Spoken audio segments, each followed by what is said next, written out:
Telecom कंपनियों ने अपनी रिचार्ज प्लान में बढ़ोतरी किया है जो आम लोगों के जेब पर सीधा असर डालता है। जिसमें टेलीकॉम कंपनियों के रिचार्ज प्लान बढ़ने से लेकर इन कंपनियों की नोकझोंक में बीएसएनएल का फायदा कैसे हो गया, सारी बातें हम इस वीडियो के अंदर करने वाले हैं। देखिए, टैरिफ प्लान में बढ़ोतरी किया जा रहा है। हर आदमी की इनकम सोर्स लिमिटेड है, उनकी कमाई थोड़ी हो रही है। एक समय ऐसा था जब लोग अपने सिम कार्ड में रिचार्ज नहीं करवाते थे, तब भी उनका फोन आता जाता था, यानी कि इनकमिंग और आउटगोइंग सर्विस बंद नहीं होता था। लेकिन 2016 में जियो के आने के बाद से यह नियम देश भर में लागू हो गया।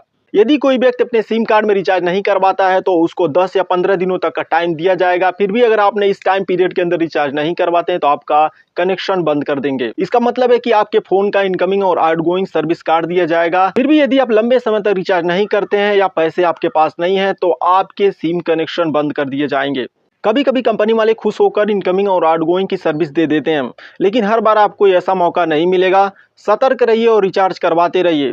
सरकार इन कंपनियों को बढ़ावा दे रही है क्योंकि सरकार को इन कंपनियों से मोटा टैक्स मिलता है। 2016 के पहले हमारे देश में चीनी या डोमेस्टिक 2G फोन का इस्तेमाल होता था, जो लोग गाना सुनने या बात करने के लिए किया करते थे, जो कुछ इस तरह के दिखते थे। इन कीपैड फोन के मार्केट में नोकिया का बहुत बड़ा नाम हुआ करता था। कीपैड फोन अब विलुप्त होता हुआ नजर आ रहा है। बटन वाले फोन वही लोग चला रहे हैं जो कम पढ़े लिखे हैं या उन्हें स्मार्टफोन समझ में नहीं आता। एक वक्त ऐसा आएगा जब हम लोग कीपैड फोन को म्यूजियम या तस्वीर में देखेंगे। आने वाले भविष्य में अपने बच्चों को हम कहानी सुना रहे होंगे कि हमारे समय में कीपैड नाम का भी फोन हुआ करता था।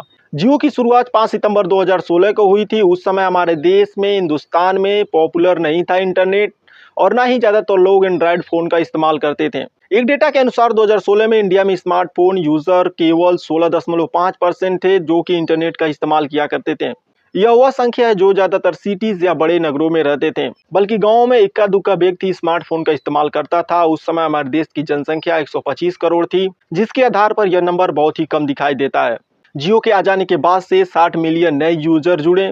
पूरे देश में 2015 से लेकर 2024 तक 28% अधिक यूजर की संख्या बढ़ी है। अब हमारे देश में 750 मिलियन अधिक लोग इंटरनेट का इस्तेमाल करते हैं। इन सारी बढ़ोतरियों से जियो के मिलियंस ऑफ यूजर पर असर हो रहा है। भारत में जियो के अकेले 470 मिलियन से अधिक यूजर हैं जो लगातार इंटरनेट का इस्तेमाल करते हैं। इसके बाद से दूसरे नंबर की कंपनी भारतीय एयरटेल है, जिसका कस्टमर बेस 260 मिलियन से अधिक है। जियो के साथ साथ अन्य कंपनियों ने अपने टैरिफ प्लान में बढ़ोतरी किया है।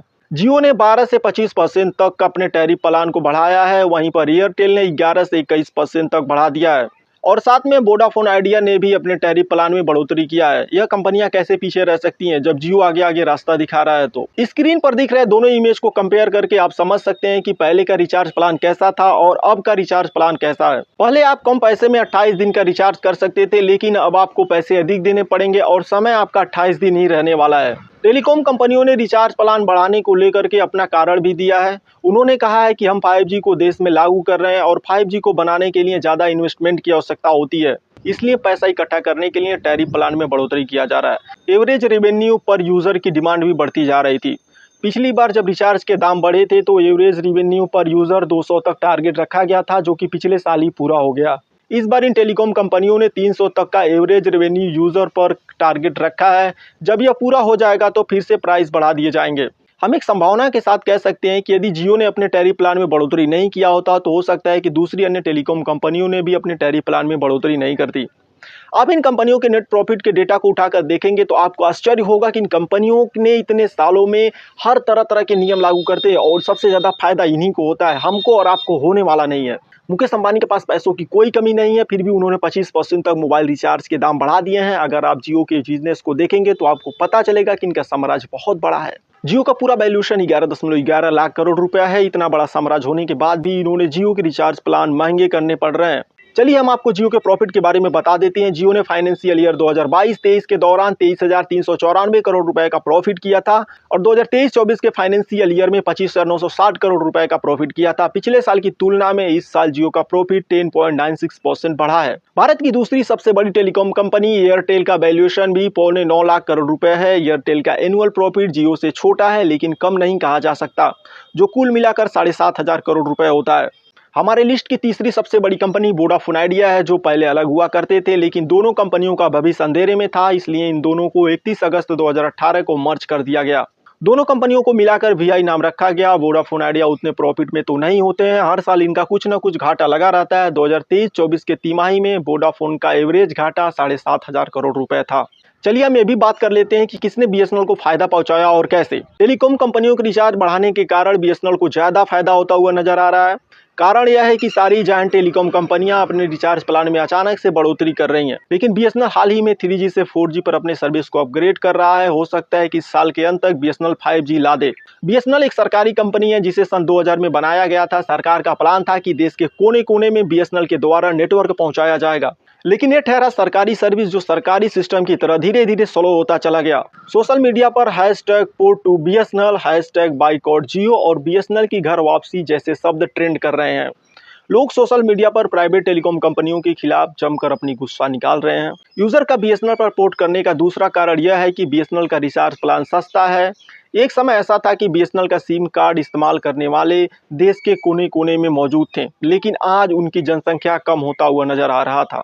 उस समय बीएसएनएल सबसे पॉपुलर नेटवर्क प्रोवाइडर हुआ करता था। सरकार द्वारा इस पर ज्यादा ध्यान न देने की वजह से बीएसएनएल कंपटीशन में पीछे छूट गया।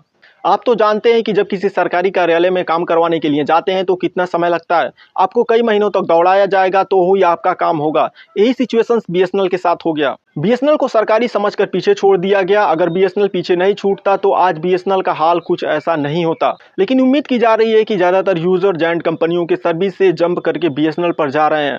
बीएसएनएल का रिचार्ज प्लान भी सस्ता है और वैलिडिटी भी उतना ही है। बीएसएनएल के साथ पोर्ट करने पर अन्य कंपनियों के रिचार्ज प्लान के कंपेयर में यूजर को ज्यादा फायदा हो रहा है। 4 जुलाई से लाखों यूजर जियो से बीएसएनएल या वोडाफोन से बीएसएनएल या एयरटेल से बीएसएनएल में अपने सिम को पोर्ट करवा चुके हैं। यह सब देखकर ऐसा लग रहा है कि जब जियो ने 2016 में आया था तो उस समय जियो ने सबको फ्री इंटरनेट दिया था, जिसके लालच में सभी यूजर जियो के पास जाने लगे थे, जिसका फायदा उठाकर जियो ने अपने रिचार्ज प्लान में समय के साथ बढ़ोतरी करता चला गया। कहीं ऐसा ना हो कि बीएसएनएल भी ज्यादा यूजर को देख करके अपने रिचार्ज प्लान को बढ़ा दे, ऐसा कम ही उम्मीद है क्योंकि यह सरकारी कंपनी है और इसका सर्विस भी उतना तगड़ा नहीं है। हम इस जुलाई के महीने के डेटा को देखें तो पता चलता है कि इस महीने में लाखों लोग प्राइवेट कंपनी से बीएसएनएल में अपने सिम को पोर्ट करवा चुके हैं। यह संख्या आने वाले दिनों में बढ़ भी सकता है। इस महीने में जहां पूरे देश में बीएसएनएल के सिम 10 या 20 हजार बिका करते थे, आज संख्या लाखों में हो गया है। इसका कारण है कि बीएसएनएल का सस्ता रिचार्ज प्लान। बीएसएनएल के 99 वाले प्लान के साथ 18 दिन की वैलिडिटी और 118 वाले प्लान के साथ 20 दिन की वैलिडिटी, साथ में आपको 512 MB इंटरनेट पर डे इस्तेमाल करने के लिए मिलेगा। यदि आप 139 का रिचार्ज करवाते हैं तो आपको unlimited voice call, 1.5 GB data, 100 SMS और वैलिडिटी 28 दिन का मिलेगा। 147 दिन वाले प्लान में 10 GB का mobile data, BSNL tunes free में एक्सेस कर सकते हैं और वैलिडिटी आपको 30 दिन का ही मिल सकता है। 184 वाले प्लान में free voice calling, SMS benefit, 1 GB data per day और 28 दिन की वैलिडिटी साथ में मिलती है। बीएसएनएल का 769 के प्लान में 12 GB data per day, 100 SMS 84 दिनों के लिए है।